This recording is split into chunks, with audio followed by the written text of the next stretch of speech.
Welcome back to World War Now, everybody. I am your host, Conrad Franz, joined as always by Dmitry Kalyagan. This is episode 27. We're smack dab in the middle of April 2023. We're recording this deep in the heart of Holy Week right before Pascha, so Christ is risen.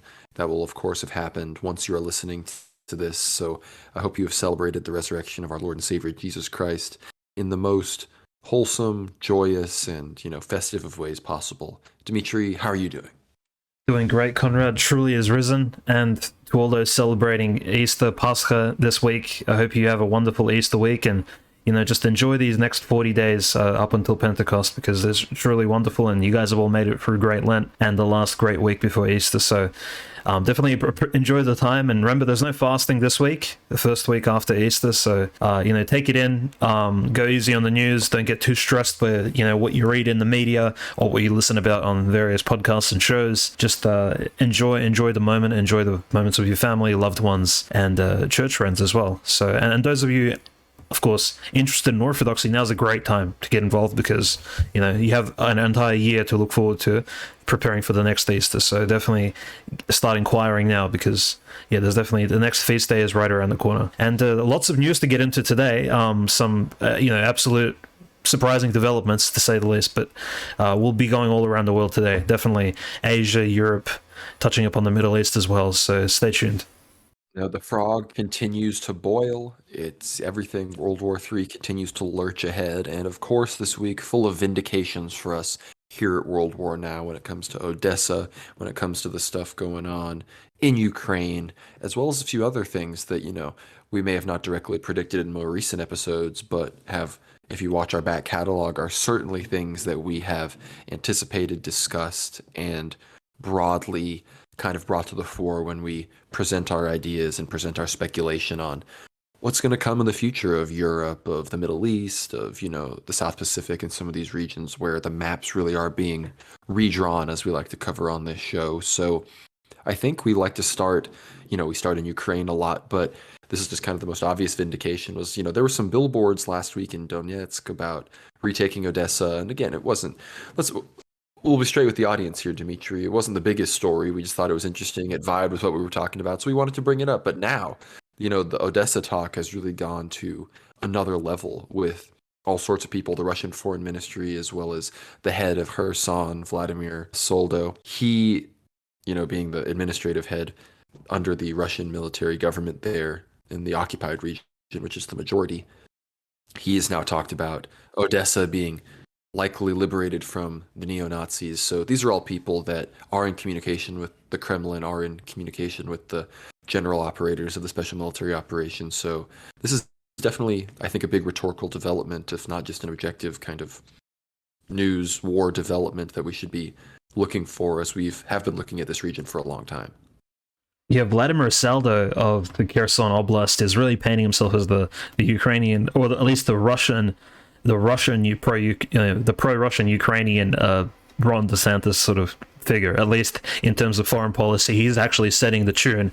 Remember, we said before, the one big push, or the people actually promoting a Russian special military operation, pushing it towards the west, pushing it to actually take more land from Ukraine, or at least I guess liberate more of Ukraine from the neo-Nazi regime as they see it, of Kiev and Zelensky, would be the locals, would be the people from Kherson, Zaporozhye, Donetsk, Lugansk, the four republics and their leaders, as well as those living in these republics who have, they've had their fill of Ukrainian bureaucratic leadership from Kiev, and they just want to actually join the Russian Federation and live in a proper nation state. And so Vladimir Saldo is the governor of Kherson. He essentially has officially called for Russia to, and he says, look, the prospects for the future are, we're going to take all these cities, and one of the cities he mentioned and he made emphasis on was Odessa. He says, look, Odessa will be the next target of Russia, and we can't wait to reunite with Odessa, because we are all part of Novorossiya. Novorossiya was essentially the landmass of southern Ukraine, is the countryside of southern Ukraine, including Crimea as well, partially. It was named Novorossiya, essentially similar to how Transcarpathia is named Transcarpathia. It's North Italy. You have certain names to regions, and this region of Odessa, Kherson, Nikolaev was always called Novorossiya, at least during the Russian Empire, and even during the Soviet Union as well. So calling the entire countryside today known as Ukraine, calling it all Ukraine would just be simply inappropriate geographically as well as culturally speaking. So Novorossiya, Odessa, and Kherson do have something in common, and it seems like the governor of Kherson really wants Odessa back. And we spoke about this last week, Conrad, right? So we made the prediction. We said Odessa most likely, based on the posters, militarily speaking as well, capturing Odessa for the Russian side will be a huge breakthrough. It'll really move this operation into its second stages. Ukraine will be definitely on the back foot, and not just that, but also world trade may be affected, seeming that all the ports of Ukraine, all the civil ports, the exports of grain, fertilizer, and other produce, they're always leaving at least the shores of the Odessa Oblast. So as soon as the Russians actually enter into that oblast and begin, appropriating territory legally or militarily speaking, there's going to be some big shifts in world powers and world affairs. And if that really occurs and Odessa really does get taken, that's really the dominoes on World War III are going to start falling even faster, because think about it from all the lenses where we analyze this. Initially, Transnistria, Pridnestrovia, we talk about that all the time. That will basically be connected at that point. If Odessa, the city itself, and the whole surrounding oblast is taken, the connection with Transnistria will then have been made, giving now Russia a border with Moldova, who is, pushing harder and harder for EU membership than ever before, because they realize it's getting less and less likely for Ukraine as they lose territory, but it may get more and more likely for them as they have yet to have any territory, quote unquote, compromised. But I believe it is because of the whole Transnistria thing that they've never been eligible for EU membership and NATO membership, because of that ongoing border conflict that they, I guess, in theory, if Russia takes it, would be resolved. So maybe then they would immediately be fast-tracked in. But then, of course, we also think about Turkey and the Black Sea rivalry. I have a hard time seeing Turkey winning a confrontation with Russia on the Black Sea once Russia fully controls the entire, the Slavic coast of the Black Sea. I see that being a total victory. The Black Sea already has become Russia's lake. It'll only be more of that once Odessa has actually been taken. So this is big. And the other thing being, of course, Odessa being one of the most relevant cities for the 2014 Maidan, for the root of this ethnic civil war, this conflict between Russians in the east and more Ukrainian identifying Slavs in the west of Ukraine. Some of there was the burning and the supposed crucifixion of these horrible atrocities that took place against ethnic Russians in Odessa, which served to fan the flames of this now. On episode 6 of Ether Hour, which we've just released, everyone should check that out, about Givi, Motorola, the early stages of the Donbass War. This was one of those events that would have inspired these men to have taken up arms and defend their people against what they perceive as, genocidal aggression funded by, Western Satanism.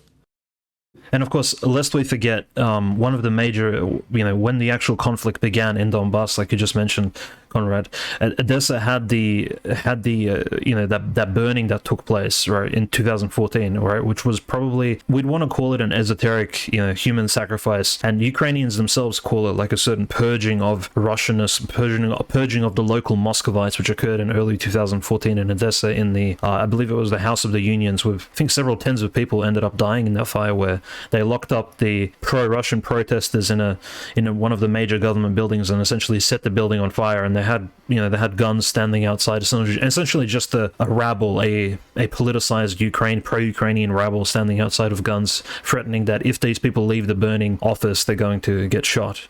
And people ended up burning up inside, and none of them were dignified of any funerals, and it was essentially like a huge scandal of sorts. Now, and remember in the Aether Hour episode, which, for all the subscribers and supporters, you may have listened to it recently, where we discussed Stelkov, Givi, and Motorola, and some of the earlier days of the 2014 Donbass rebellion against Ukraine. There were a lot of actual so-called separatists or pro-Russian Ukrainians from Odessa who didn't like what they saw in Odessa, and the only way to properly resist this new Ukrainian Maidan reign, tyranny, and also Poroshenko, the new, falsely elected president of Ukraine, was to actually travel from Odessa, to leave their home city, go to Donbass, go to Donetsk and Lugansk, and actually serve over there in order to begin this sort of liberation of Ukraine from the east. So there's a lot of or at least 8 years ago, there were a lot of pro-Russian patriots, ethnically Ukrainian patriots who supported Russia, loved Orthodoxy, who wanted to fight against, say, this westernization of their homeland. They all traveled to Donetsk to fight on the front lines against the Ukrainian military.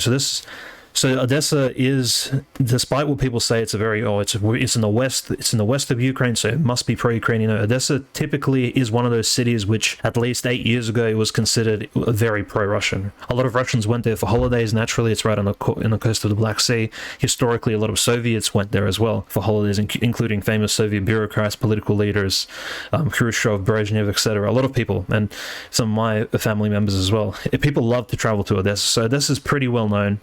And it's a very pro-Russian city, similar to Kharkov. But of course, the landscape changes with time, as well as the kind of political prosecution, oppression that occurs in these regions does shift the sentiment. People become scared. The locals of Odessa, the city people, notice Kherson.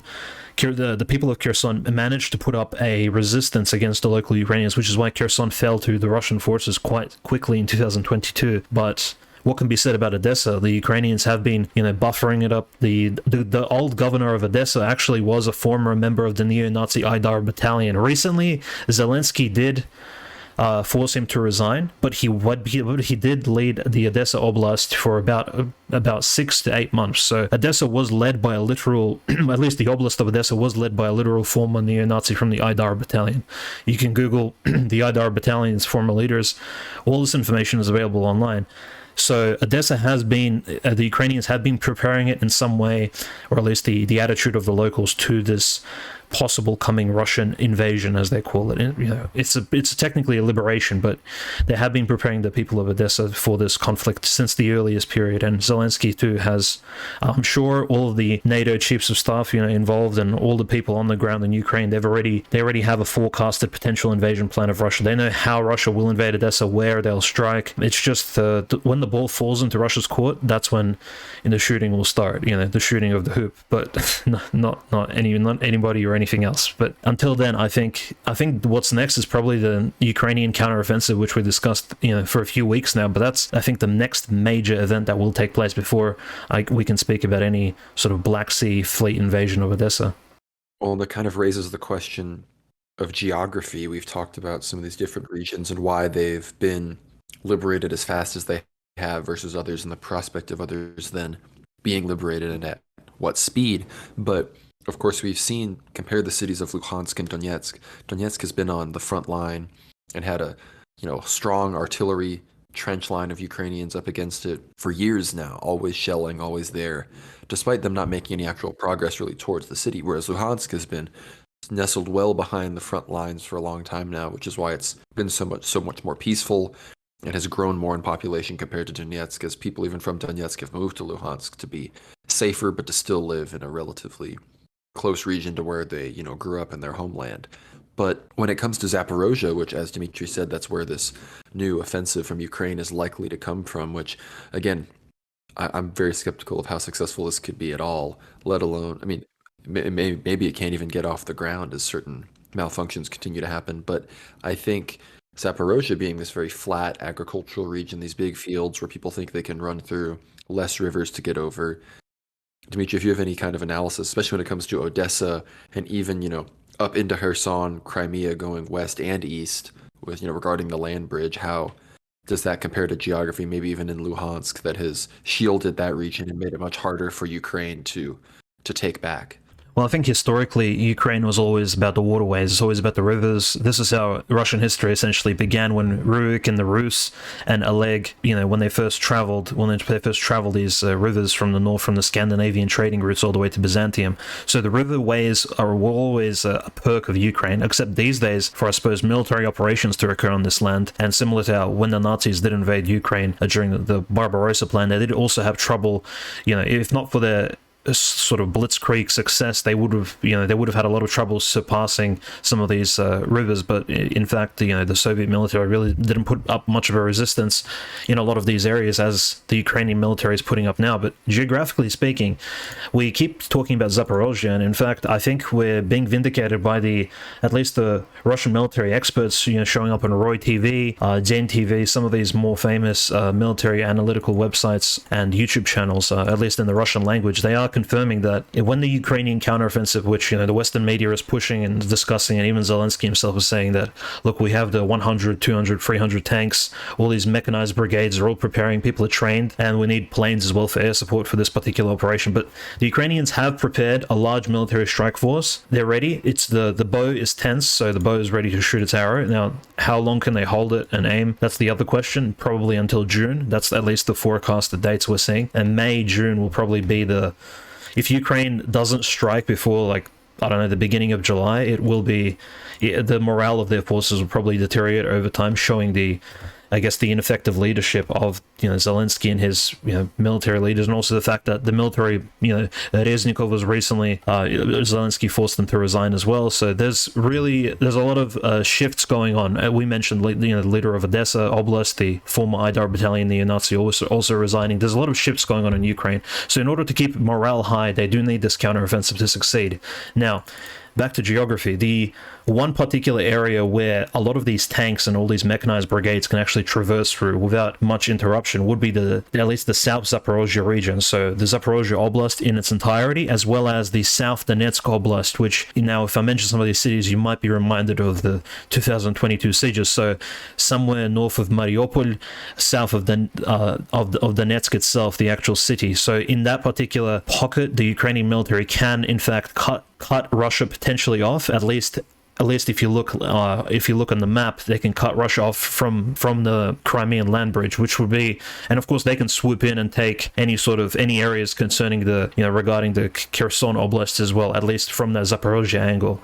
Now, this would be probably the best case scenario for Ukraine, and this is the only potential route they could use the mechanized brigades in their mass that the West has provided, because truth is, hundreds of tanks and hundreds of equipment units have been provided to Ukraine, but they just haven't used them yet. But we haven't seen many of these Leopard tanks in Bakhmut yet. It seems that the Ukraine is simply sending in cannon fodder at Bakhmut, or training some of its more elite units at Bakhmut, kind of sending them in and then forcing them to retreat. But Bakhmut definitely is a big feedback cycle for the Ukrainians, at least testing out some of their forces, getting them battle ready. But yeah, when we do see the counteroffensive, it'll most likely be in the Zaporozhye. And you mentioned just some of these Lugansk Oblast areas, Conrad. So the issue of Lugansk Oblast and some of that northern area around Kharkov as well. So Lugansk and Kharkov, they are very much aligned. It's almost like Ukraine can also attack from that northern side, from that northeastern angle. But the reason why that's somewhat flawed, at least stretched strategically, is because there's a series of rivers. It's called the Seversky Donets River, and it travels all around the Rostovskaya Oblast on the Russian side, and it also dips into the North Donetsk and Lugansk Oblast. So some of these rivers are you really cannot, you're going to need some sort of, not just a land invasion force, you're going to need equipment to build temporary bridges, pontoons, temporary ways. It needs to be a semi-amphibian operation, which I don't think the Ukrainians are prepared for. So definitely attacking Lugansk from the north, just because of the Seversky Donets River and some of its branches, is simply not possible, geographically speaking. Now, we talked about Kherson and attacking from that, and again, just because of the waterways, most likely not a possibility. And look, the Ukrainian navy at the moment is simply non-existent, so the only advantage the Ukrainians do have is they do have a lot of mechanized Western units, which are mostly ground-based, army-based, so they do need to actually attack the Russians on land rather than on sea, and rather than traverse different rivers and such. Now, of course, the goal that they've been speaking about politically as well, I do want to mention this real quick, is Zelensky for months now, and also people, members of the Verkhovnaya Rada in Ukraine, the parliament of Ukraine, have been speaking about taking Crimea. Crimea is the jewel that Ukraine want to take back, and it's the first oblast, or the first region, the first peninsula, which has left Ukraine early in 2014. So for the Ukrainians, Crimea is definitely would be more of a powerful statement if they do get it back by land, which is definitely a possibility, because the Russians, we haven't really seen many defensive structures put up near Crimea yet. There's not much footage. I'm sure there are. I'm sure there is, things being built. There are buffers, but then we know Donetsk itself and Lugansk are very fortified. Crimea, how fortified is it right now against the Ukrainians? I'm not too sure. Right, so I definitely think Ukraine will be aiming to take that land bridge, connecting that entire southern area south of Donetsk and Lugansk first, before sort of proceeding north into those really agitated 8-year-long, sort of already bloodied lands, of the Donbass. No, and unfortunately, we've lamented the fall of Kherson City back to the Ukrainians many times on this show, but from the Russian perspective, remember, Kherson City, it's of the smaller oblast capitals as well, only about 250,000. But besides that, it's not the most important asset within Kherson. The most important thing in Kherson is the waterways connecting Crimea, allowing the river and the fresh water to flow into Crimea. Because for the past 8 years before the SMO started, Crimea was in a major state of crisis. And since then, since the SMO started, there's been much less of a water crisis. So in many ways, being in Crimea, your quality of life has probably objectively gone up since the special military operation started. So not that ideas of Ukraine taking it back weren't already, ridiculous, but now, the people there's really, that soft pressure that was always there, like, oh, well, if you rejoined Ukraine, you'd be able to, the water crisis would be over, that's no longer there. Just as, they hit the people in Donetsk with well, if you just rejoined Ukraine, the terror bombings would stop, That's a real great way to negotiate, of course. That's how NATO likes to do it, we know, but there's the likelihood of all of these places then becoming Ukrainian again is slim to none. We've pretty much made that point since the beginning of this show. But with Vladimir Saldo and these others making this point, it's no doubt that it's becoming very much understood in all the powers and institutions in Russia that Odessa, that the whole Black Sea liberation will be the plan, which, if you remember the chart, we've now moved beyond if that were to occur, we've then moved beyond the Russian Pyrrhic victory into just objective total Russian victory. So that's an interesting development, to say the least. But Dmitry, unless you have anything else to say about geography, about the next offensive from Ukraine, the next moves from Russia, I'm thinking we maybe move to France, China, their kind of thing they've got going on with Macron. We know Macron recently visited China, and he's now been singing a bit of a different tune regarding the U.S. and the special military operation and negotiations and peace and, who should be involved, which is all very interesting. So I think we'll get into that unless you've got anything else to tap us into. Yeah, I think before we move on to Western Europe, just want to mention for the listeners and a quick prediction. At least it's not my prediction, but running it down, Igor Strelkov recently did say that when Ukraine does begin its counteroffensive, and for all of you watching the news and following this very closely, you might want to pay attention.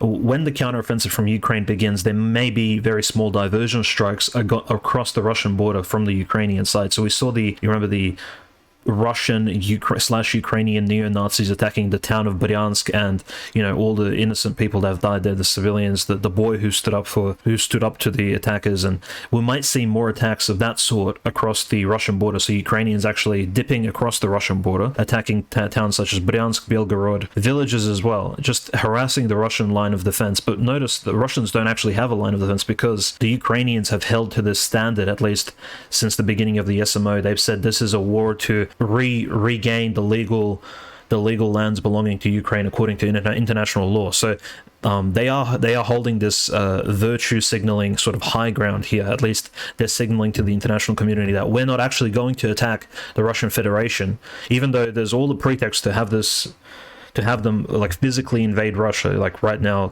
from the Ukrainian perspective, war has already been declared, but at least the Ukrainian strategy, their public relations strategy, their international law, approach is to not attack Russia directly. It's to regain the territories lost. So that means Kherson, Zaporozhye, Crimea, Donetsk, Lugansk. So those 5 particular areas, which is why we haven't seen the conflict really spread across the border. We saw a few strikes on Belgorod, one attack on Bryansk, but But the strikes may, of course, begin again once the counteroffensive is fully launched, only to distract the Russian military, or at least kind of spread their efforts to put out some of these fires. It's also one of the reasons why Ukraine hasn't attacked Belarus. Notice, even though Russians have been using Belarusian hospitals, they've been using Belarusian highways, especially during the early SMO in 2022, they used straight up Belarusian infrastructure in order to assist them in invading Ukraine, driving their tanks across Belarusian freeways in order to take Kiev. Like, this is obviously assisting and abetting the Russian war effort, but Belarus was never physically involved, and Ukraine does not want Belarus involved because Belarus is an actual very, very serious country, and as soon as Belarusians are involved, this conflict may end very quickly. So Ukraine will not be provoking Belarus. They also won't be crossing any sort of public relations lines. They want to appear like the good guys in the eyes of Western normies, Western sort of the media, and also anybody else that they're, kind of invoking or aspiring to please, or whose aid they're trying to accrue. So I think that's just a quick message, and people do need to look out for these things. And perhaps this prediction will come true when the counteroffensive inevitably will take place, I think, in the next 2 months. We always bring it back to Belarus, don't we? I always hope everyone's, taking their beetroot, eating their beets, enjoying their sauna time, taking the health advice of Bachka, avoiding those pesky illnesses. But again, when we go to Western Europe and with China and France, despite Macron's insistence that U.S.-France relations are stronger than ever, that seems to not exactly be the case. Macron is literally calling for Europe to be a third pole and kind of carve its own way when it comes to relations with China and its response to the China-Taiwan question, basically openly saying we should not follow the U.S. into some war in the South Pacific with China. And it seems that China is feeling a bit vindicated in the midst of this because they've now felt emboldened enough to declare a no-fly zone due to their intensive military exercises around Taiwan, which initially I think it was supposed to be like a 2-day no-fly declaration, but they were then reduced it down to like 6.5 hours or so, where I believe 33 flights out of Taipei are not going to be able to take off because of missiles flying and artillery activity and naval activity. I believe there's a naval blockade, so like certain boats and shipping activity isn't going to be able to enter in. So China's flexing their muscles in the South China Sea and the Taiwan Straits. And, there's been some talk that, the U.S. is very much in a bit of disarray about the issue. It seems that Europe isn't willing to follow them in. Obviously, even the conservative side of the spectrum in America is much more eager to go to war with China than they are necessarily to go to war with Russia. It's kind of maybe the left-right divide in normie politics. Is, do you want to go to war with Russia? You're a libtard. Do you want to go to war with China? You're like a conservatard, which is just like a libtard going the speed limit. But I think what we see from Macron has to do a lot of ways also with de-dollarization that we've been talking about, and just the general, that combined with the failure of Ukraine and the Western project in the war to successfully, ever since the Kharkov counteroffensive, there's really been no W's. And it seems now that with the fall of Bakhmut, and again with what we just talked about with Odessa, that we might see some fairly precipitous changes very quickly. And Macron, one of the things he's also been talking about since he got back from China, which happened on April 10th, I don't know when exactly you're listening to this, but that's the timeline we're talking about here. He's talked about China coming to the mediation table, which seems to me to be, we now realize that Russia is going to take a lot more territory than we want. Let's bring China in real quick to start mediating, to maybe see if they can just tone it down and not actually take all the territory that we now realize that they're capable of taking, which is all definitely a little too late from Macron on that. But I think if you analyze it that way, it really shows how bad the situation is for Ukraine, because Macron was one of their staunchest allies, even until very recently. He was bizarrely loyal, I felt, considering France's sensibilities about Russia, about Ukraine, about that situation, and about NATO in general. France is not the most pro-NATO country. For a while, Le Pen was able to openly campaign about leaving the NATO Strategic Command and other issues. She had to, moderate that once she became the nominee to be against Macron, but she was still very anti-NATO and anti a lot of the obligations that the alliance called for France, and that was popular. That's a popular position, unlike countries like the UK, Germany, some of these other, of course, the Baltic states, these are like NATO sycophant countries. France is not at all like that. So to see Macron walk this back it's not surprising for him to be the one Western leader to finally break. If anything, it was surprising how lockstep he was, despite the position of the public and his own personal unpopularity, as we see with the pension reform and the insane protests. Yeah, I think Macron definitely solidifying himself as the most capable, or at least the most capable pro-Western EU, somewhat pro-EU leader, at least in the eurozone. Somebody who, with actual political weight, capable of making diplomatic decisions based on France's self-interest, not just the interests of, say, Joe Biden and his State Department, as well as maybe what politicians in Brussels have to say about things. But maybe this is just his miniature Napoleonic complex, right? The man's a bit strange, to put it bluntly, in his personal life, as well as some of the things he said in the past. So he's definitely not a peaceful guy, despite looking like a nice liberal leader. He's definitely, France does have the capacity. Remember, in Libya in 2011, France does have the capacity in terms of foreign policy to actually wage war, and it is a very powerful military in Europe. Like we were just looking at the stats, it's probably the second strongest military in Europe after the UK.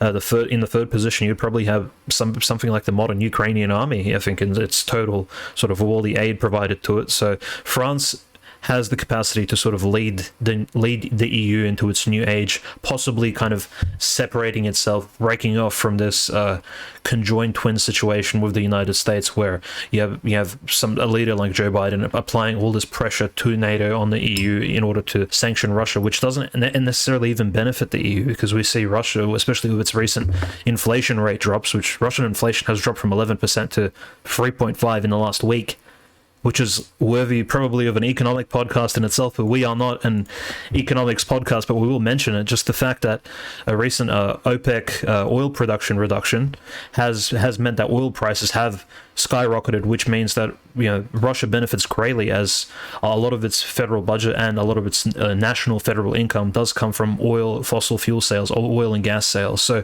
Russian inflation, in fact, has fallen drastically from 11 to 3.5% in just a week, which is insane.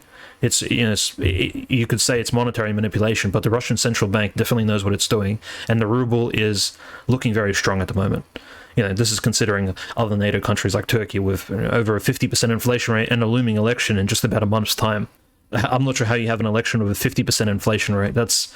I'm not sure what kind of discourse you could even have on that sort of ground. Doesn't seem very stable, but nevertheless, France, yes, has its issues, but definitely one of the most powerful states in Europe at the moment. A lot more powerful than Germany in a military sense, as well as economically speaking, definitely up there. Also, don't forget that France has the most capable navy in Europe. I just mentioned Libya in 2011. France aided the United States and the U.S. Navy in the Mediterranean in destroying the Libyan nation, which was probably the most powerful developed country in Africa at the time. Correct me if I'm wrong, Conrad, but Libya was, I think, up there in terms of military capabilities, like a flourishing economy, etc.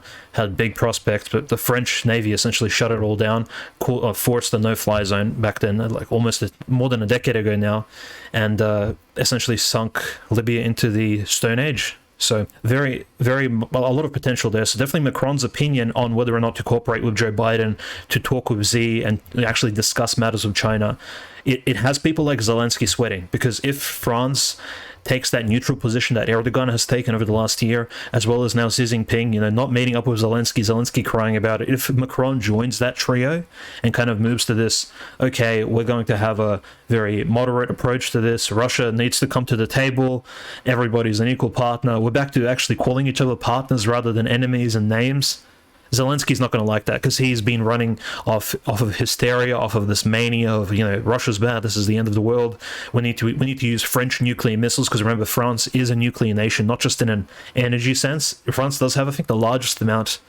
number of nuclear reactors in all of Europe, right? I think maybe second to only Ukraine and Russia, but maybe even more than them. Definitely its nuclear reactors are very modern, but France does have nuclear weapons, so let's not forget that. So Zelensky sweating right now. Macron is doing what's best for France, and in wake of the new pension reforms, which, again, we discussed that the pension reforms were nothing compared to the ones that took place in Russia 5 years ago, when the Russians were protesting as well, because they essentially increased the pensions by like 6 years for women, I think, which... It's increased the pension age, that is. So there's some considerations there, but definitely I'm not sure why the French people are protesting. It's probably larger demographic, cultural issues behind that. Oh yeah, we've discussed that before, where France, they've been on this protest cycle for, I don't know, it seems like 6 years now. So whether Whether they actually want a change of regime is honestly yet to be seen, considering how long it's been going on. But there definitely is a very large anti-globalist contingency within France that, at certain flashpoints always come to the fore and make their voice known in protest. But the China stuff is very interesting. China's looking very, very, very strong right now with their position in the Middle East, with now apparently their position in Europe. Apparently they're going to be making trades with European countries in yuan and other things like this. With I think France had talked about that. So this is a big shift. The U.S. is really slipping. It makes sense why, if anything, if this is how the thing's going to go in peacetime, they would want to precipitate a war to maybe try to get the leg up while we still have total naval supremacy. But again, will the people even stomach that? I don't think so. Maybe I'm in the bubble and the hatred of China is really high up there, but I don't see people stomaching what it would take to really win that war, especially if Russia and Iran put in their effort to help and racketed things up in their zones of conflict. That's World War III we're talking about in a way that as a world war, even like World War One and Two weren't. Sure, there was fighting in the Middle East and North Africa, but nothing like what we would see if what we've been talking about on the show really goes down here in the next 2 to 3 years, let alone 10 to 20 years, what we're really going to be seeing worldwide. So it's really fascinating, this China no-fly zone again. China, they talk a big game and then they always end up walking it back a little bit, but these drills are unprecedented. And it comes in the midst of other crazy stuff going on within, this South Korea, Japan, North Korea, China, it's all very interconnected. North Korean missiles flying over Japan. That all doesn't happen without the approval of China, of course. And now we've seen apparently an attempted assassination on the new prime minister of Japan, which, remember, this comes 2 years after the assassination of the former prime minister, Shinzo Abe, who was, a political giant in Japan, a nationalist. Japan has been this American vassal against China there, that also competes against America for the market of cars and electronics. But ultimately it sits there and our military is there knowing that we have that place as a launching point against China, which is our self-professed greatest enemy right now. So that's really what's going on there. But between plummeting birth rates and kind of perpetual political crisis in South Korea, what's frankly is the rise of North Korea in the face of decadent capitalist destruction in the South, apparent political unrest in Japan where every prime minister is trying to get assassinated for all sorts of bizarre reasons, it seems that, China really is rising in its region like that. And again, when we talk about China rising, I'm very much not afraid of China really taking over America, influencing America in a particularly negative way to the level that, World Jewry or some other entities might. But I think China wants influence in its sphere, just like Russia wants influence in its sphere. It's not going to tolerate this nonsense in Taiwan. And it would really prefer not to tolerate the level of nonsense that it does in South Korea and Japan. It doesn't want to invade those countries, but it doesn't necessarily want them to be giant United States military bases, which is something we always need to keep in mind. But Dimitri, I want your thoughts on both China and, as Macron has talked about this, strategic autonomy from the United States. Do you think he might start calling for something like an EU military or a more strengthened, union of state, like maybe something like NATO, but they get the US out of NATO or something? Who knows? I don't know. Like, do you think that's a possibility? Because I know a lot of countries in the EU, when that was started, were like, no EU army. We don't want our citizens fighting in this like nebulous army that fights for the EU Commission and goes and fights for conflicts that don't have to do with our country. Kind of like we hear from NATO. I guess just in relation to the EU question first, I think primarily those pushing for a united EU military that can kind of support Article 5, of NATO and kind of support the integrity of the EU, at least in a defensive structure. And maybe when NATO falls apart, the EU can kind of function as its own mini NATO of sorts.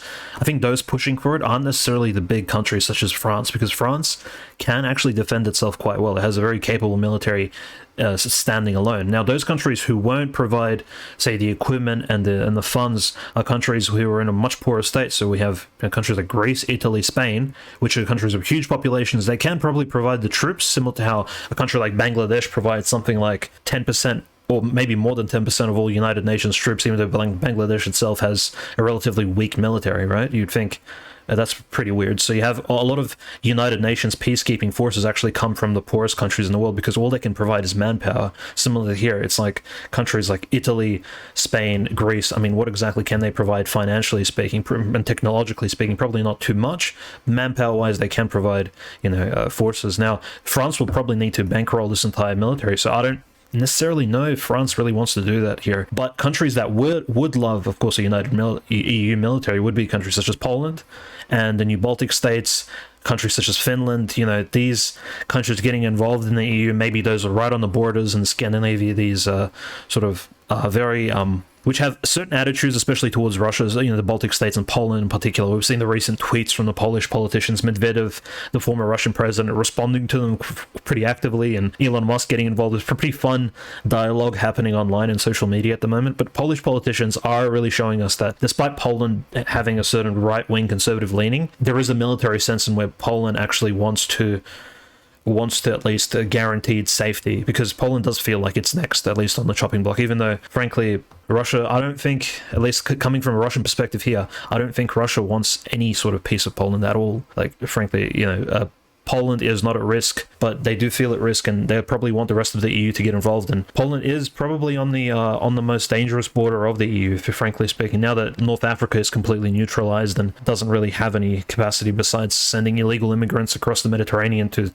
cause any sort of distress in Europe, I do think France, most likely, despite what the politicians may say, I don't think it's in France's best interest to actually seek a united EU military, because it will be very taxing on the French people. It will also be taxing on the Germans, but I don't think the Germans realize that now, especially given the Nord Stream 1 and 2 projects, being terrorized and destroyed. I think Germany, notice we haven't mentioned Germany much just because the prospects for Germany in the future, at least of the rising inflation, the lack of gas, they're quite bad. So Germany will be leaving the EU in terms of leaving the foremost positions in the EU very soon, at least over the next 5 to 10 years if the EU stays around. Yeah, it's quite bad. So that's kind of my thoughts on that particular matter. I don't, even though Macron may say, Europe must be united, I don't think the French people want to bankroll this whole operation. I think it would be quite a disadvantage, but yeah, I'm not sure what you think about that, but it's still up in the air, honestly. No, it definitely is, but I want to get your thoughts on China before we move on to their opinion on it. Are they real and everything? And, now there's a 21-year-old, I guess, ortho-related guy arrested, so we're going to get into that if you don't have anything necessarily to say about China. Oh no, the Chinese events, of course, are huge. China's essentially exercising an entire naval show. They're calling it military. They're calling it official military exercises outside of Taiwan. Essentially in the Straits, essentially putting on a show. The US is sending more troops, more equipment to Taiwan in order to bolster its defenses. But again, China is flexing its muscles, as you said. There have been, of course, strange happenings in Japan. Just the recent assassination, which happened merely minutes ago as we began recording, so we don't really have many news about that. But of course, most of this East Asian terrorism, it's not really coming from, say, Orthodox or Catholic communities. It's mostly coming from religious sects. So sects and cults related to some New Age-ish religions, some really anti-Christ aligned. Even the Islamic Uyghur terrorism, which occurred in China, it's very much somewhat ISIS related, very 20th century. It doesn't really go back further than that. So it's very bizarre sort of terrorism which is happening in Asia at the moment. In Japan as well, Shino, the former Prime Minister of Japan's assassination as well. But the other big event, I guess, that happened, the big news piece, kind of got shoved under the radar a little bit, was there was a big helicopter crash in southern Okinawa, which was a Japanese military helicopter, and on board there were 9 Japanese military personnel, 4 helicopter staff, including pilots, 5 elite troopers from a certain military army division of Japan, and of course there was a general on board, General Yuichi Sakamoto of the Ground Self-Defense Force of Japan. Now, he's apparently a very highly esteemed member of the Japanese military. I really haven't looked into exactly how much influence he's had over Japan, but he was essentially doing military operations in Okinawa at the time. His helicopter left the airbase and crash landed allegedly in the sea, just south of Okinawa. And notice Okinawa, if you look on the map, So just open up like a Google map, you'll notice Okinawa and Taiwan are very close. So there were Chinese ships in the vicinity. The Japanese parliament has officially announced a few days ago, this is in the middle of April, that China had nothing to do with this helicopter crash. It was just a malfunction, right? And again, helicopter crashes do happen. They occur throughout history. Like, for us Orthodox Christians, the greatest, probably in recent history, the greatest tragedy by helicopter occurred in 2004 when the Patriarch of Alexandria, Peter, and his helicopter, I think it was Peter the Seventh, his helicopter crashed on the way to Mount Athos, actually, across the Aegean Sea. So I think it was flying from Athens to Mount Athos, and it was carrying on board the Patriarch of Alexandria, Peter.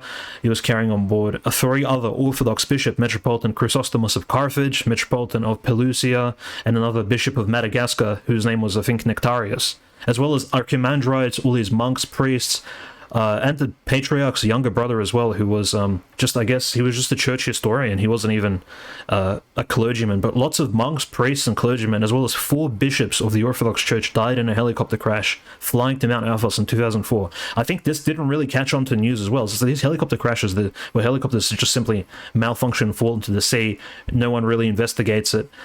Greece announced that helicopter crash in 2004 was, a malfunction. It was a U.S. military helicopter commissioned and purchased by the Greek military, and it was used to transport these church officials. But no one really investigated. 18 people died. There was it was probably the greatest tragedy in the Orthodox Church until this persecution that's recently occurred and the schisms. 4 bishops died, but nobody really got to the bottom of it. So again, kind of esoteric. Helicopter crashes with important people seems to happen very often, and they always crash into the sea, and there's always no survivors. So you kind of investigate it for yourselves. I'm just putting it out there. Very strange. And of course, nobody's involved. It's nobody's fault. It's just the equipment itself malfunctions. So I think East Asia, definitely something to look out for. China flexing its muscles over Taiwan. At the moment, nothing really happening there in terms of actual military strikes. It's very much a Cold War sort of flexing, similar to what we saw between the Soviet Union and the US over Cuba. Well, we know China has contingency plans for a myriad of military situations to completely dominate the island, as well as partial military diplomatic solutions. So, they've gamed this out probably even more than the US has. So we're very interested to see where that all goes. But of course, now we have to talk about these leaks. There has been an arrest when it comes to these big leaks about all sorts of countries related to the Ukraine conflict. We had reported on the initial certain batch of leaks. Again, which information is in what leak, and which is very confusing. But we had talked about the information about Israel. There's other information about a bunch of other countries in Europe relating to the Ukraine conflict. But since all of that, there has been an arrest of 21-year-old Ryan Texera, an Air National Guard soldier from Massachusetts, who I have no understanding as to why a 21-year-old Air Force National Guard soldier would have Pentagon documents in Massachusetts. But here we are. A lot of this was leaked to a Discord group called Thug Shaker Central, where 20 to 30 people, mostly young adults and teenagers, bonded together over a shared love of guns, online memes, and video games. And apparently there was some involvement of someone interested in Orthodox Christianity. It might have been this guy. So, yeah, then he was arrested at his house, and there was pictures of him just reading a book in his backyard, which is suspicious. If this guy really was the next Snowden or Assange, I'd assume he would have been trying to flee the country. So that's one thing that the suspicious camp has been talking about, as far as why this might not be what they say it is, why these leaks might not exactly be as innocent and real as they really are, and why it might be, all sorts of different angles. But some of the information does seem to be true. So that has gotten some people talking. It's gotten the airwaves are going. This Russia, the US are all talking about it. So this does seem to be a big deal. They mobilized and made an arrest pretty quick. So they're trying to send a message. Dimitri, I'm curious your thoughts on the leaks. Yeah, I think there's almost two very two very solid positions on it. One position is that the leaks are fake, as in they're fabricated completely, but using a lot of real information. So the leaks appear very realistic in terms of they even provide certain bits of the truth, but generally they are fabricated for media or distraction purposes. So they could actually provide true facts. For example, mentioning the fact that there are NATO advisors in Kiev actually almost advising the Ukrainian military, but of course, as Russian experts have already said, the Ukrainian military essentially is getting micromanaged by NATO staff. So it's not like Ukrainian generals are in charge. No, it's like literally NATO, European, American generals commanding the Ukrainian troops. They're playing chess and checkers with them. So the Ukrainians aren't actually in control of anything. They're just cannon fodder at this point. They're getting trained. NATO is completely in charge. At least this is what people in the Russian, I guess in the Russian patriotic space, believe fully. So, and these documents prove that there are at least 100 NATO special force advisors. At least they're not mentioned by name, but it does mention that there are at least 100 specialized officer trainers in Ukraine at the moment from NATO, which means that if NATO staff are involved, how does that necessarily implicate NATO officially, which NATO isn't in the war at the moment? It's not really supposed to be involved, but yeah, these documents do state that. Maybe for people who aren't aware that NATO and Ukraine are somewhat related, this would come as a surprise. It does mention that the Ukrainian military, or at least the artillery side of things, in the army there is a shortage of artillery shells, and this is why the Ukraine is requesting constantly more aid, at least from international circles. Of course, aid is requested from Israel and pressured by the US. We spoke about this last week, but Israel fearing that at least helping Ukraine visibly and explicitly will anger Russia and upset Russia is of course not something they're willing to do, considering that north of Israel we have Syria, who is Russia's probably, I would say, strongest ally in the Middle East at the moment, essentially almost the defensive satellite state of Russia. Syria, the Assad regime, they are very much aligned with Putin and his, there are even pro-Syrian fighters fighting in Russia as volunteers. So that's essentially how involved Syrians are in the whole Russian affairs, and in a very good way, from our perspective. But nevertheless, the documents also state, I think for the Russian side, so this is one perspective, right? That these documents are fake, but they state a lot of true facts. And the reason why they were leaked is probably just to create more controversy. Maybe it's to scapegoat the entire Ukraine operation now that it's failing. So similar to how the COVID vaccine crisis, once they realized the fourth and the fifth boosters weren't working, they kind of off track that they said, well, we'll just have to blame Pfizer, or we'll have to blame a certain company for it. We can't really blame the governments for purchasing and mandating all these vaccines. We'll kind of scapegoat, say, Johnson & Johnson or AstraZeneca or one of these organizations. So they're going to try to derail the whole Ukraine train now that the operations and the defense of Ukraine is failing, and Russia is actually standing its ground in Bakhmut, and it stopped losing, similar to what it was losing in late 2022 when Izium, all these cities fell to the Ukrainian forces. So now that Russia is actually standing its ground, I think there's a certain plan B emerging. They're ready to sack Ukraine, and this can probably be one of those sacks. They're saying, well, look, Ukraine is simply not capable of defending itself. It's just an incompetent state, as they've said, decades before, in a very condescending fashion. Now, for the Russian side, what's concerning is, and what if this document is real?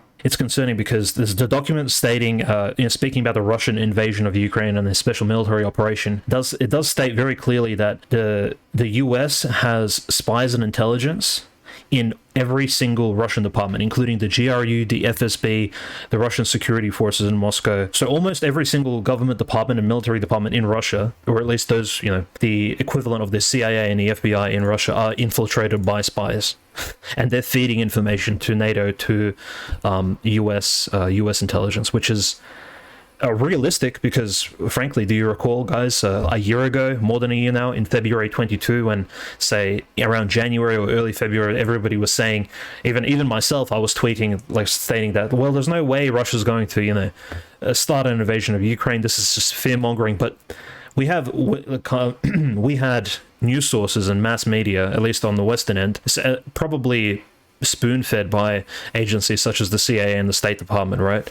Spoon-fed information that Russia was definitely going to invade at the end of February, and they probably got this information directly from their sources on the ground in Russia. They were certain that Russia was going to invade, and Russia did in fact go along with its special military operation plan at the end of February, but we didn't have those direct sources. They did. So I do think there's a certain truth to it, and a very big concern. At least those sort of Russian analysts have been very critical of the fact that, hey, if these leaks are real, the reality is that a lot of Russian infrastructure and a lot of these Russian organizations, Russian agencies are directly infiltrated by the CIA, by NATO intelligence. It's very kind of, you have to kind of expect it, but now that it's come out that you're actually infiltrated directly, the implications on the future of the SMO are quite bad. It means that whatever plan Russia prepares, say, for example, this invasion of Odessa that's coming up in the future, maybe in the next few months, the opposing forces, the NATO advisors, the Ukrainian military, they'll know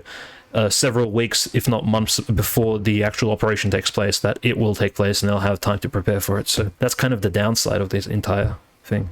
Well, we can imagine that the goals of intelligence state in the U.S. have, there can be no more elite position than kind of being, there's probably layers to it, right? There's certain levels of cover, so then those people get caught, it would reinforce the cover of the people above that, who have people even above them, I'm sure they have layers to it and everything, and I'm sure the Russians have their strategy on how to counter that level of infiltration, because I doubt that this leak would be the first that a lot of them are aware of that. I mean, we're in full-blown World War III we've been in a world war in the intelligence state the entire time. That's why the quote-unquote peace has been here, is because behind the scenes there's nonsensical, a lot less cool than James Bond activity going on by a lot less attractive people. If you really look at these intelligence people, none of them are standout attractive. I mean, why would they be? You're trying to have someone that's aloof. So there's like ugly Norwoods, manlets and whatnot.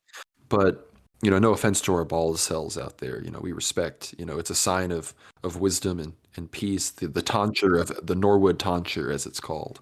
But I think you're right when you say that what would be the motivation for this being fake? And the only one that makes sense is as an off-ramp to the conflict for the U.S. to kind of do a soft reveal to the people of what's really going on, to be like, all right, we're throwing our hands up, we're done with a lot of this nonsense, we realize, kind of what's really going on here.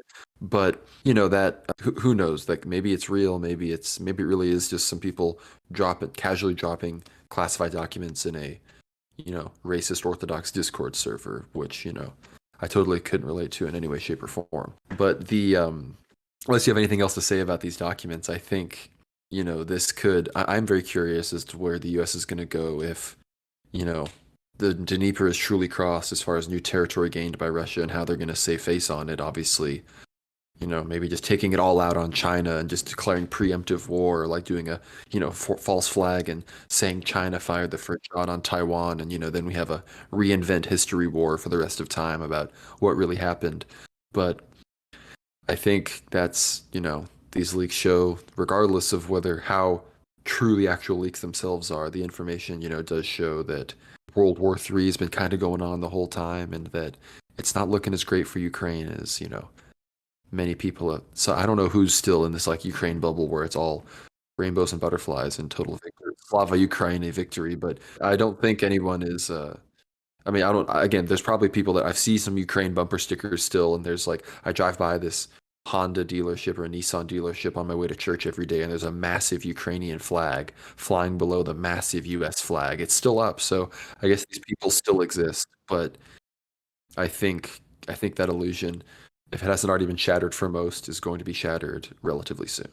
Well, yeah, and who may be doing the shattering? It won't be Prigozhin with his big, war mace hammer, but it'll be the U.S. State Department itself actually hitting these normies on the head, saying that, look, we've printed all these trillions, we've given Ukraine 150, $200 billion, we're leaving Ukraine, and this is how we're going to do it, because the illusion up until now was, well, Fox News, CNN, all these news sites, they're publishing absolute fake news, right? Like all these New York Times. Read any articles from 2022, the numbers you will receive from the losses that Russia was taking, even when Russian conscription began, when we started this podcast, right? Kind of in answer to the info war, right? And not being in the military ourselves, the only thing we can contribute really is, contributing to the info war that's on the internet at the moment, especially with major people getting censored.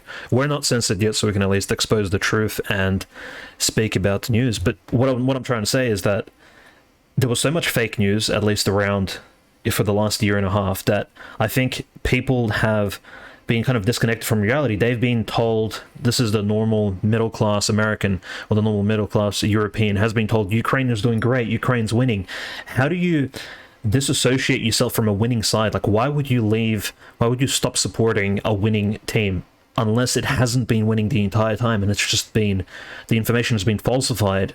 But now you're going to have to essentially come clean and give your confession without looking like the bad guy. So how you would do that is through, hey, we have this classified leak of how the circumstances are getting quite bad and dire in Ukraine, and it's exposed by a right-wing young white patriot. So you can kind of blame the white American people. Maybe if he's Christian adjacent or something even better, you can blame like those Christian nationalist people in the US, and blame them for being anti-patriotic, not supporting the Biden regime, etc., not supporting the minority Zelensky and his rule over Ukraine, his tyranny right over there. But yes, this is an off-ramp. It's a big distraction play, and it is essentially, it's kind of them. It's how they're going to, they've gambled. They're declaring bankruptcy, and they don't want us to see it because they're bankrupt on all the facts they've been feeding us about 200,000 dead Russians, about how the SMO was a complete failure. It's not a failure. It's had its fails, locally speaking, and yeah, it definitely had some L's. We're not going to deny that. Ugledar, Kherson, the whole the whole Kharkov front, Gostomel, of course, the huge tragedy, lots of tragedies from the Russian side, but it definitely hasn't been 200,000 Russian troops dead. So now they're trying to kind of, just suddenly leave the casino without paying up. So that's what this is, I think, and I think that's probably the best prediction. Whether or not the information is real or fake, they're going to get the most out of it. Of course, we're watching how China will, quote unquote, get involved in mediations at this point. I think they're more than willing to let Russia take whatever it wants, but, maybe they'll surprise us. But I think we want to talk about what's going on in Nagorno-Karabakh with Armenia, Azerbaijan, how that directly relates to what's going on in Iran. And it also directly relates back to Macron, who had really tried to inject himself in this conflict on the side of Armenia, which I believe was mostly a play to cleave Armenia away from the CSTO and Russia, who the Russian peacekeepers ultimately, I still think, side with Christian Armenia against Azerbaijan as far as the gradual encroachment on Nagorno-Karabakh goes. But the recent thing is Pashinyan, the guy who's still somehow in power, despite what seemed to be like a million different mass protests, coups, falls out. Who knows? He's still there, though. And I think it's largely due to Western backing. But he said that they now recognize Nagorno-Karabakh as Azerbaijan, which they didn't ever recognize it as an independent country per se, but Artsakh Republic being what it was, but saying this is a big deal, which under normal circumstances probably would have made him immediately lose any upcoming election or whatever in Armenia. But I think in many ways he somehow feels protected, and I think may even be retiring. So this is a relatively big deal within Armenian politics, and Azerbaijan continues, I think, to move forward. There's been dozens dead at this point and all sorts of clashes in the region. Some, I think, even in Armenia proper. So this war has been this border skirmish has been off and on ever since the 2020 war. But again, it's always, Russia is highly involved. And of course, we have Iran now being one of the reasons Armenia, I think, can stand up to itself more, because it's more firmly asserted itself in the camp of Armenia due to its border skirmish with Azerbaijan, as well as Azerbaijan's close alliance with Israel. It's really a double whammy for Iran as far as just wanting to squash Azerbaijan.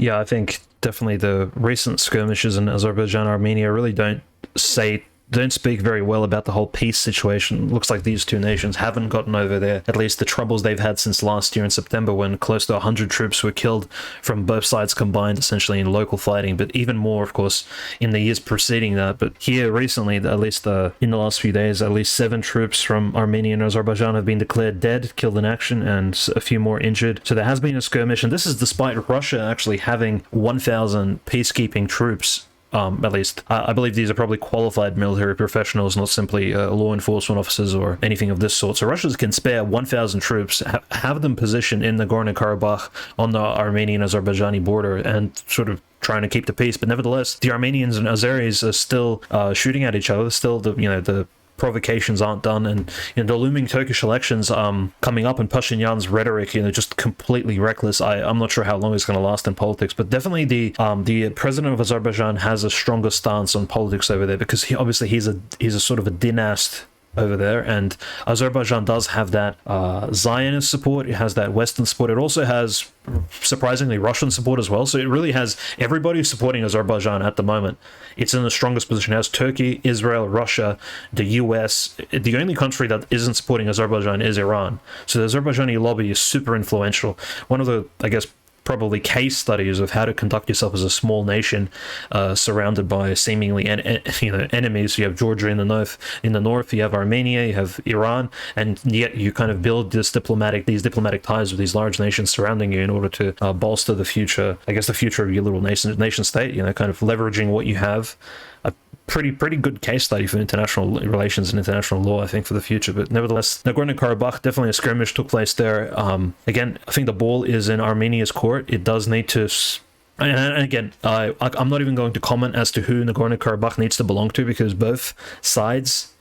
It's difficult, right, Conrad? Because both sides actually historically have a claim to the region, and it's almost as if there is no real resolution to it. It's a much deeper conflict than even, say, the Israeli-Palestinian conflict over that land. It goes further back in time. Like, we're talking hundreds of years, at least 500 years. We're talking the Ottoman Empire, even prior to that, and events such as the Armenian genocide haven't really helped. So there's blood spilled over these areas, and it's almost like the land itself is somewhat cursed. Like, you kind of have to fight over like cursed Aztec gold here.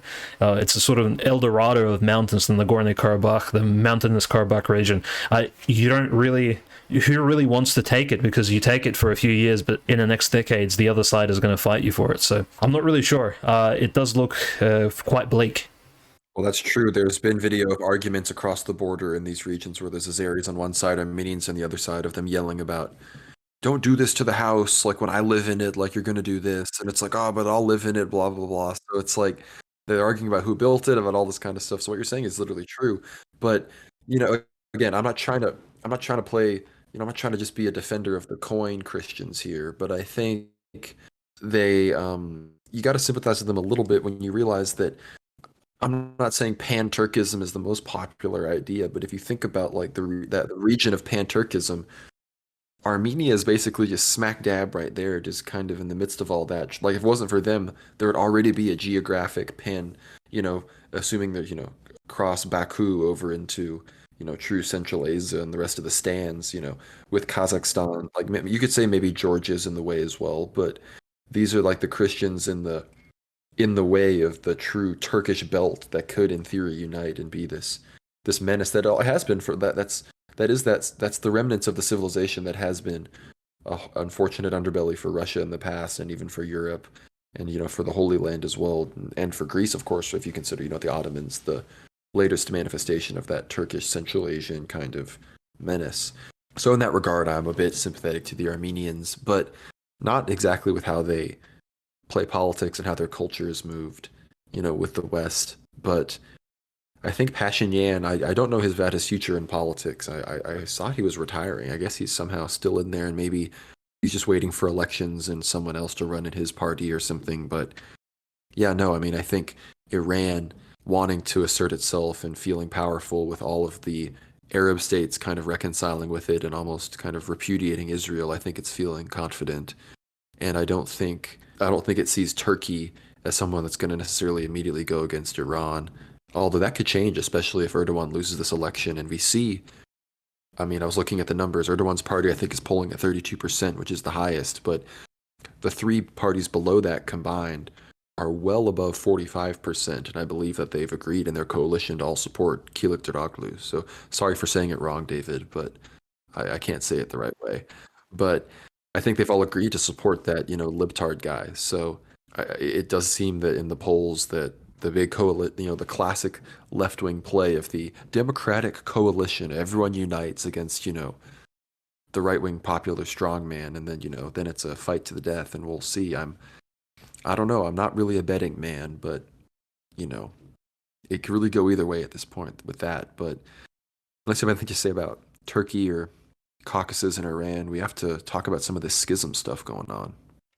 I suppose just a quick mention in early in February of this year, I made a quick note. I didn't publish it anyway because, frankly, it's prognosis type futuristic speculation, but it does come from a very credible expert of Caucasian politics, and I'm not talking about white people Caucasian, I'm speaking about the Caucasus Mountains. So Georgian opposition politician Levan Pirveli, he was an opponent of Saakashvili. He ran against some of his party members for years now. I think he's a retired politician at this point, but he's still very much involved in pro-Russian Georgian politics. So he made a very interesting long-term prediction for that entire region, and I guess I'll just quickly kind of espouse it, summarize it. So essentially, Europe depends on Russian gas, right? Europe needs a long-term alternative without being dependent on this Orthodox Christian nation, because Europe doesn't want to be Christian, or at least, the people ruling Europe don't want it to be Christian. So they need an alternative energy source. Where do you retrieve the gas from? Turkey doesn't have enough gas, so what you need is Central Asian gas. You need a pipeline. A new pipeline project needs to be trans-Caspian in nature. So Levan Pirveli claims that the new Zionist/European/ Turkmenistan, it's Turkish essentially, this big alliance of getting this gas line from Turkmenistan under the Caspian Sea, that's what he calls it, the Trans-Caspian gas pipeline, will need to take place. It does need to go through Iranian territory, so Iran would need to be completely destabilized for this project to go ahead, which is why we're seeing, I guess, everything Levan has said, by the way, is coming true. So hence I'm reading you this prediction. So he's saying that Iran needs to be destabilized, and essentially turned into the Libya of 2011 and 12, where the country's in complete shambles. It's not politically solidified. It's similar to Iraq. And Levan's saying this pipeline will lead from Turkmenistan under the Caspian Sea through Georgia, which is a Western satellite country. They've already applied for NATO and things. So they're not going to get accepted into NATO because they don't meet the criteria, and frankly, they're not North Atlantic at all in nature. So, but the gas line would go through Georgia. It would lead, of course, under the Black Sea, protected by Turkey, and into Romania, which is also NATO European, and Europe will receive Turkmenistani gas without Iranian interruption. Now, the only way to destabilize Iran is to, of course, agitate its proxy Ukraine-style nation, which is, as we said, the only one around the region is Azerbaijan. So that southern Azerbaijani northern Iranian border, combined with internal Iranian Persian sort of dynamics, maybe CIA Mossad type provocations inside of Iran, could cause the destabilization of Iran, as well as this billion, like we're talking tens, if not hundreds, tens and tens of billions of dollars, this very expensive pipeline to be built, essentially giving Europe infinite gas supply from Central Asia, and it's completely controlled by NATO, controlled by the EU. So this is a long-term project prognosis, 10 years, 20, 30 years into the future, which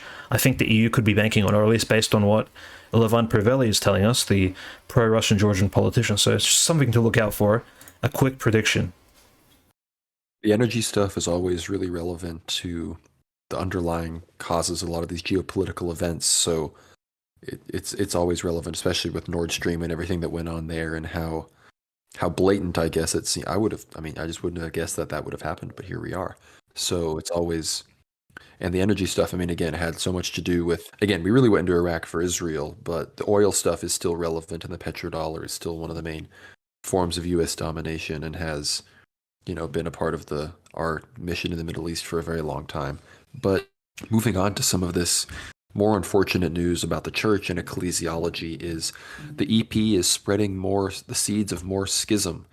And we've talked about the Macedonia issue before. Of course, in 2022, the Macedonian Orthodox Church was reconciled to the rest of Orthodoxy, as it had been in schism. This nation of over 2 million people, a lot of Orthodox Christians had been out of communion with the rest of the Orthodox family since 1967. But with Patriarch Porphyry, the new Patriarch of Serbia, him and the work of those before him, they completed it, and the Serbs issued a tomos and recognized the autocephaly of the Macedonian Orthodox Church. But now, due in what they claim to mostly be the name of the church being the issue, Greeks have this big issue with Macedonia, the country itself, even using that name. I think only the region of Macedonia in Greece can be called Macedonia. I don't really have a dog in that fight. I've heard it has to do with communism, and that's why the Greeks are against it. So, you guys let us know in the comments what Greek nationalists we should have on to talk to us about Macedonia and other stuff from the Greek perspective. But what I'm 100% against is the EP going to Macedonia and meeting with the abbot of the Bigorsky Monastery, which has a wayward bishop in the Macedonian church, and issuing a fake tomos of autocephaly to what they're now calling the Ohrid Archdiocese, and completely eschewing Macedonia, making that be kind of the issue about the name, and recognizing this little group of schismatics who have followers in Macedonia. So what had been a joyous, reconciliation, and it still is, the majority will still be canonical, we seem to now have the seeds of more schism being sown. But the monks on Athos are making a stand as far as schism goes, and multiple of the monasteries are refusing not just to concelebrate with, of course, the OCU, the schismatics led by Epiphany Poupmenko, but they're also refusing to even concelebrate with the other Athenites that have concelebrated with them. This, of course, comes after Abbot Nicodemus of Philotheo Monastery told the clergy from Pantocrator and Xenophantos, who those two monasteries, their monks had chosen to concelebrate with the schismatics. Abbot Nicodemus told them that they couldn't serve with the monks at his monastery in the divine liturgy because of that.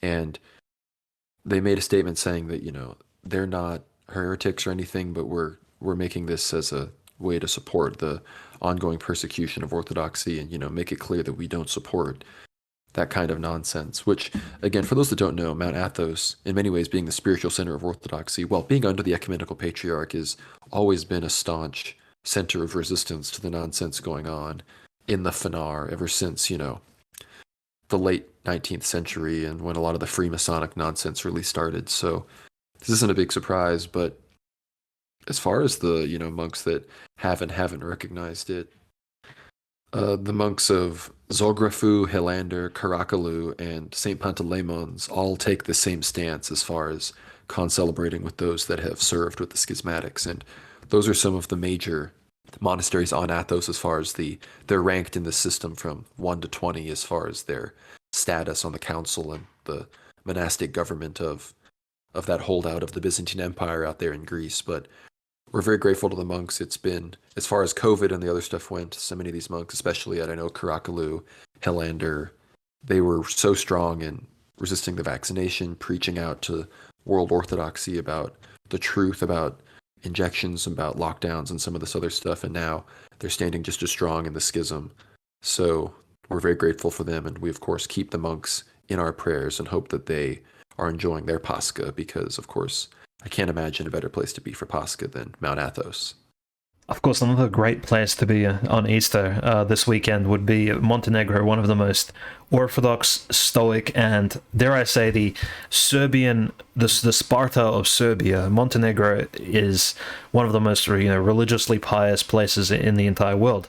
Very small population, 600,000. We spoke about their election last week, and the new prime minister, I believe, the new president-elect of Montenegro, he is an Orthodox Christian, Jakov Milatovic, so he'll probably be with his young children as well as his wife celebrating Easter this weekend. But the message about Montenegro on this podcast episode will be most likely about Janikije II, the Metropolitan of Montenegro, and Cetinje. The city of Cetinje, essentially, and forgive me, Montenegrin Serbs if I'm pronouncing it wrong, but this particular capital of Montenegro has been the seat of the Metropolitans, the bishops of Montenegro. And Montenegro is a very old Serbian diocese going back to I believe the 1250s, so around the time when the Crusaders took Constantinople, when that particular diocese was created for the people living in the mountainsides of the Serbian coastline back then. So this is going back 800 years almost into the past. So it's a very old diocese, and the new Metropolitan of Montenegro, Janikije II,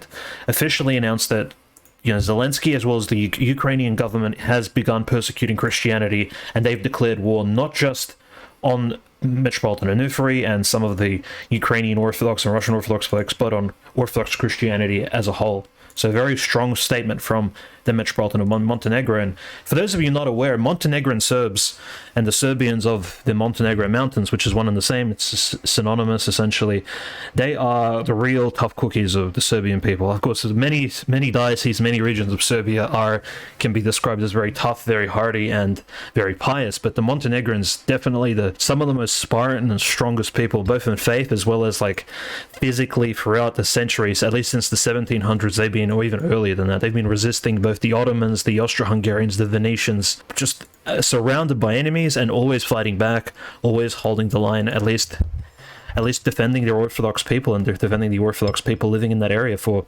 hundreds of years now. Very strong people. And funny enough, when you think about pro-Russian Orthodox people overseas, right, you'd think maybe about Serbians in general, or perhaps maybe some portions of the Georgian community, maybe the Syrian Arab Orthodox folks, very pro-Russian. But I don't think any people on the planet can beat the Serbian Montenegrin people.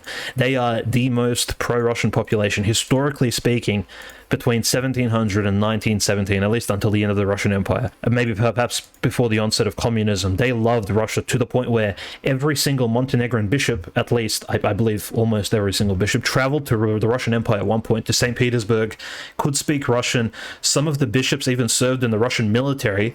They knew Russian military tactics, which they then copy and pasted into their own Montenegrin, Serbian, military affairs. They used, Montenegro is a very pro-Russian state, diocese, and country. In culture, they've always loved Russia. So it's great to see the Metropolitan supporting Russia and kind of just calling out the Zelensky persecution very openly. I think it's a huge feather in the cap, and it continues on this Orthodox local tradition of, one nation, one diocese supporting the other diocese currently under persecution in Ukraine.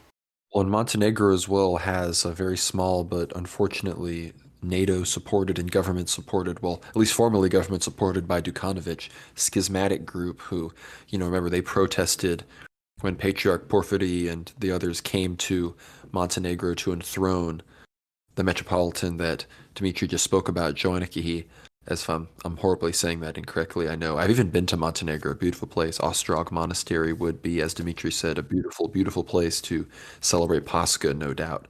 But, remember, they came when the Patriarch came to Montenegro, and he had to have, stormtroopers protecting him with shields and escorting him in via helicopter. It was pretty badass, but they were trying to throw things at him, and they were lighting stuff on fire.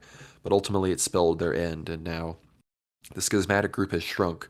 But I can't remember where I read it, but I thought I had read something semi-recently about some kind of, what was maybe a veiled threat or something about the EP maybe looking at the Montenegrin church, despite in the past having pledged to never recognize an autocephalous Montenegrin church. But again, I think that had to do with the fact that they had said something about them confronting them in Macedonia, that then they might start looking at Montenegro, which is just such backhanded kind of scummy behavior that has no place in the ecclesiological workings of the church. But like we said, it's Serbia versus the EP in Macedonia, so perhaps the EP would view supporting the Montenegrin schismatics as beneficial in that, which at this point it's just getting so political that we can only say that the EP has truly lost its way.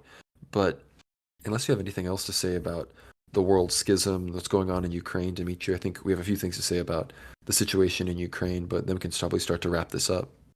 Yeah, I think the major point we need to add on this episode, and of course probably a very strange, controversial news, is that the monks of the Kiev-Pechersk Lavra and a large portion of the bishops, including Metropolitan Onufry himself, have agreed to actually create and cook, I guess that's the correct term, but yeah, definitely to boil and to create and bless their own myrrh, so holy oil used in the church. Now, the permission or the rite of blessing holy myrrh and holy oil is usually done in the capital city of the particular jurisdiction diocese, which makes up the local Orthodox Church. So in the Russian-Ukrainian case, the tradition has always been the myrrh was made in Moscow. Even during the Russian imperial period, when there was technically no patriarch, but the Synod of Russia was seated in St. Petersburg. Sometimes they had meetings in Moscow, but the myrrh was always made in Moscow. And then the myrrh would be taken all around the, hundreds of dioceses around Russia, to Kiev, to Vladivostok, as far as, Caucasus, to Kazakhstan, etc., all these different places. But the oil and the myrrh was made in one place and blessed. And this rite to make myrrh and oil is very kind of unique and kind of isolated, and it's one of the rights of being an independent Orthodox autocephalous church. Now, for whatever reason, and at this moment we have to say that it's been unsanctioned by the Russia, and kind of Metropolitan Onufry and his bishops took it upon themselves to create this oil themselves and bless it. The only time that's been done in Ukrainian history has been in 1917, when the forces of the Kaiser and Germany. Of course, after Lenin has signed the shameful Brest-Litovsk, the Brest-Litovsk peace treaty, he gave almost half of, maybe pretty much 80% of Ukraine to the First World War era Germans, the Second Reich. So essentially, he gave up Ukraine to the Second Reich, and Ukraine at the time, its dioceses were controlled via an exarchate, and the exarchate was given permission 1 year, so in 1917 only, and this is amidst, by the way, the Russian Revolution happening in Russia as well. They were given permission to actually create their own myrrh in Kiev. And this was the only time in history when Ukraine independently could, at least whatever the bishops of Ukraine could also create myrrh at the same time as Moscow. And this sounds, of course, like we're nitpicking, but essentially what this could lead to is, and this is not me being pessimistic, but the reality is there are bishops of the canonical Orthodox Church in Ukraine who are very much Ukrainian, in terms of they don't like Russian history. They don't like the fact that they have this a very post-Soviet, a very non-Russian outlook on history, on Russian culture. And this is not just bishops, but clergymen as well, okay, in the church, and as well as laity. Like, I mean, look at Ukraine right now. It's a lot of these problems are coming from the laity. So essentially, it's almost like a trickle-up effect. The bishops are affected by the conditions of the laity, and the laity are affected by the conditions of the culture and the media and the rulers of Ukraine who actually force these opinions into their brains, starting from, school. And of course onto the media, and generally speaking, it's looking quite bad. I think the worst outcome that could happen, of course, this is a weird event to take place. I'm a little bit critical of it myself. It's of course, it's not a huge sin of any sort. It is controversial, definitely, in terms of Orthodox history. It's really what it could lead to potentially. I'll just get to the point here.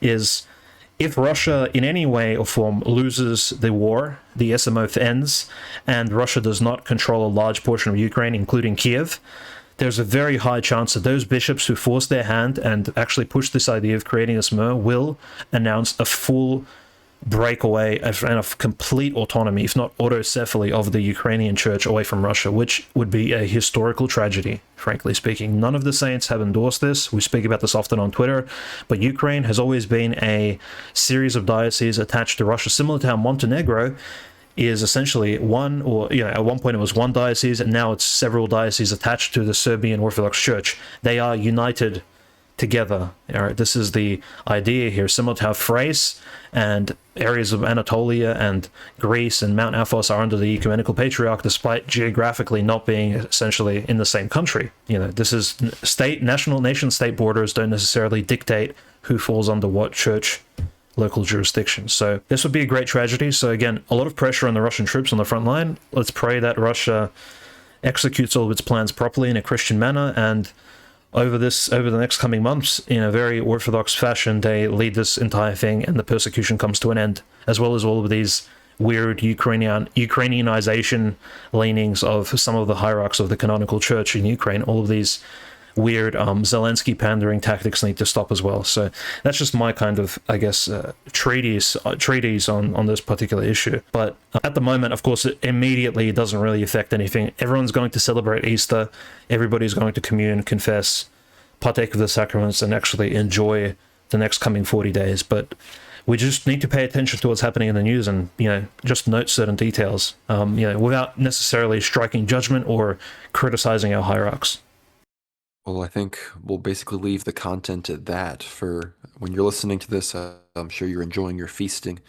Those of you who aren't Orthodox, I encourage you to perhaps look up some of what I'm about to say. I'm about to log off. I'm going to look at the Holy Fire situation that tells you about the time we're recording this. I think it should be descending somewhat soon here within the next hour, 2 hours. So I'm going to have a gander at that. I'm sure when you're listening to this, it will have already descended, and the situation in Israel there, where the authorities tried to limit the amount of people, will have manifested and worked itself out. I pray that as many Christians in the Holy Land can make it there, despite the satanic, evil authorities' attempts to limit such practices and the manifestations of Christianity there.